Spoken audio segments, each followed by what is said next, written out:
Hello, Stephan here with Liquidity with a video about diphthongs. What are they and why should you care? Liquidity.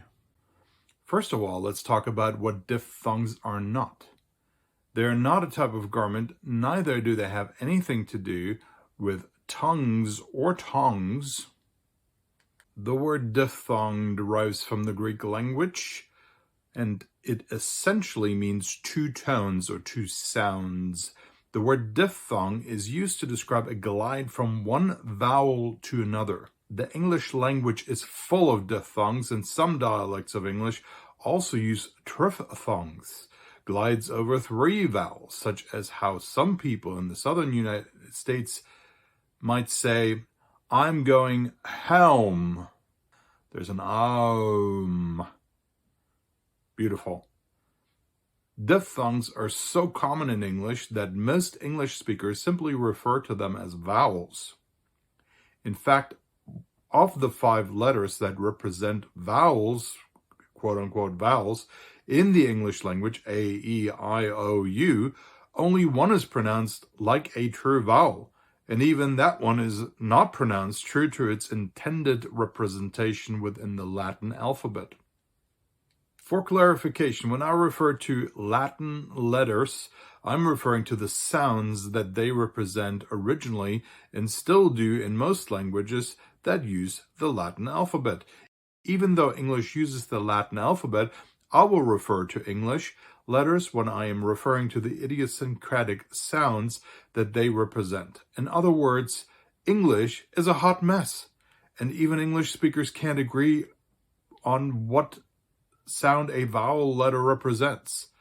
Heck, I've seen English speakers debate with themselves, wondering, for instance, how the letter I in the word direct or direct should be pronounced and whether it even matters. Or just think of the range of pronunciations you will hear when native English speakers across the world pronounce an essentially and seemingly simple word like I, the pronoun I. You will hear I, you will hear I, you will hear oi, you will hear I, you will hear I, you will hear all sorts of different varieties of I.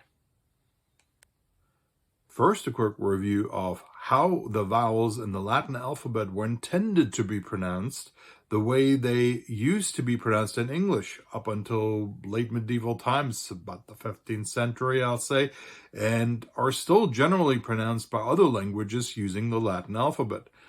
When older forms of what we call English were first written down, usually by members of the clergy and a few aristocrats and high-ranking administrators, the Latin alphabet was used to represent what language sounded like. A vowel would be represented by one vowel letter, and a diphthong would be represented by 2, such as the AE or this in Anglo-Saxon, which was pronounced like a glide from an ah to an e, I, close to the modern English word I.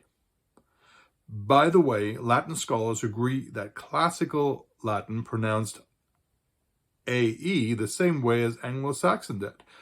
So this is how Romans of the classical period, about 2 millennia ago, would have pronounced these. A, E, I, O, U. The English letters A, I, and O are clearly diphthongs. For A, we really have a glide from a A to an E, A. With this letter, we have a glide from an A to an E sound, I. And with this letter, we really have a glide from O to U, O. The English letter U is a whole syllable, which in classical Latin, before the introduction of the letters Y or J, would have been spelled IU, where in this case, the I's purpose would have been to sound more like the modern-day English Y. Hence the archaic spelling of Jesus as Jesus and Julius as Julius Technically, all Latin and Hebrew names starting with a J in English should have really been spelled with a Y to stay closer to the original pronunciation. For instance, the Hebrew name Yeshua is now pronounced like Joshua, and its Latinized version, Jesus, used to be pronounced Jesus. So, if you are a Josh, guess what? Your name is really the same as Jesus. The letter E is pronounced like the Latin letter I, or, well, it's really pronounced E, which adds heaps of confusion just like right now. Now add to this that the written letters representing vowels in English can be sounded out to make a number of sounds, especially if combined with other letters. Observe the following words that include the letter A, just as an example. At, ate, ear, air, art, algae, and heart or hearth. And that's excluding words of Celtic origin, such as the wonderful girl names Kiwa and Saoirse. So even if we're sticking with Anglo-Saxon and Norse origin words, English is still a holy mess when it comes to vowels. As you may imagine, this can represent challenges for learners of English as an additional language, and of course it also makes it very confusing for English speakers when they learn other languages that actually do follow the Latin alphabet the way it's intended, or languages that are closer to the intended use of the Latin alphabet. There are significant regional and national differences among English speakers on how letters which symbolize vowels are voiced out. In the British Isles, generally speaking, the further one moves away from the cultural and political center of the London, Oxford, Cambridge triangle, the more archaically and arguably more purely vowel symbols are voiced, which means they are closer to how they used to be pronounced all over the British Isles and the rest of the Latin alphabet-using world.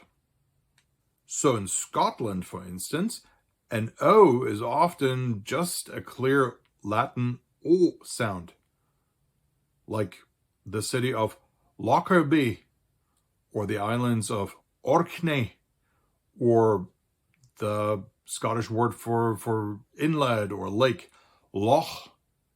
Sometimes it even sounds like an Ö, like a German Ö sound, like an umlaut, if followed by a W, as in Glasgow.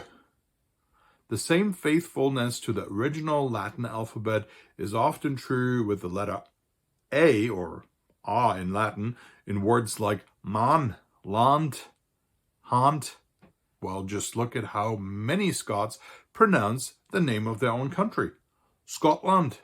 It has both the O and the A in there, Scotland. So you probably wonder, so what? I speak the way I speak. Don't tell me how to speak. So here's why this matters. When English speakers set out to learn languages represented by the Latin alphabet, it is very tempting to just sound words out as one may be accustomed to.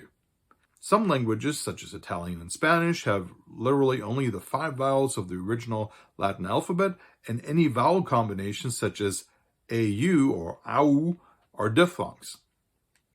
In other languages, like German and Scandinavian languages, the 5 Latin vowels are still used very close to their original intent, just like in Italian and in Spanish, but these languages also have additional characters to signify additional vowels. Swedish and German share the 3 umlauts ä, ö, and ü. Swedish also has the letter A with the circle on top, which is pronounced somewhere between the Latin a and o, more like an o. German also has 2 illogical diphthongs that are spelled like this and like that, and they're voiced I and oi, which is illogical. That's not how they should be pronounced, really. Not logically, anyways. But they are. So it's not just English that doesn't always make sense. French is even more adventurous in regard to vowel signifiers, albeit a lot more consistent than English. In French, all of these letters and symbols represent distinct, clear vowels, not even diphthongs. And just because that isn't crazy enough, French also has nasalized vowels, which are very important to distinguish from the non-nasalized ones, unless one thinks that good and beautiful mean the same thing, as in when one compares the two French words bon and beau. My advice to native English speakers is this: embrace your own pronunciation as the accent that it is. Every English speaker has an accent. I don't care where you're from. I don't care what social class you're from. If you live in the Midwestern region of the United States and you don't think that you have an accent, or you don't think that you just think your accent is flat and therefore it doesn't matter, you are delusional. Everybody has an accent. It doesn't matter where you are. It may be a more standard accent or a more privileged accent, but it's still an accent. Compare your own accent with that of other English speakers, then practice the difference between vowels and diphthongs. Realize when you are actually using a vowel instead of a diphthong. You know, the two words hat and hate both have the letter A in it. The word hat has a clear vowel. It's just an A sound. The word hate includes a diphthong because it's a sound in there. A glide from one vowel to another one. The letter A is a good one to start with. Know your vowels, true vowels, and your diphthongs. So you may wonder what sort of accent Stephan speaks with. What accent do I use? When I make videos, I try to speak as clearly as possible, meaning I'm using kind of an average accent, more of a less a almost artificial accent. When I speak to everyday people, I kind of adjust a little bit to how they speak. In fact, when I lived in Kentucky back in the 1990s, I would talk more like this. When I moved up to Western Pennsylvania, I started talking more like this. So wherever you live, that might also rub off on you a little bit. Be aware of that. And there's nothing wrong with that. It's actually kind of fun. I think accents and dialects are fantastic. They're part of our culture, and you should never be ashamed of the way you talk. In fact, I think that the more dialects and the more accents there are, the more fun we can have with language, right? I hope you enjoyed this video. I hope it was interesting, hopefully helpful as well. If you liked it, please give it a like and subscribe to my channel if you like my other videos as well.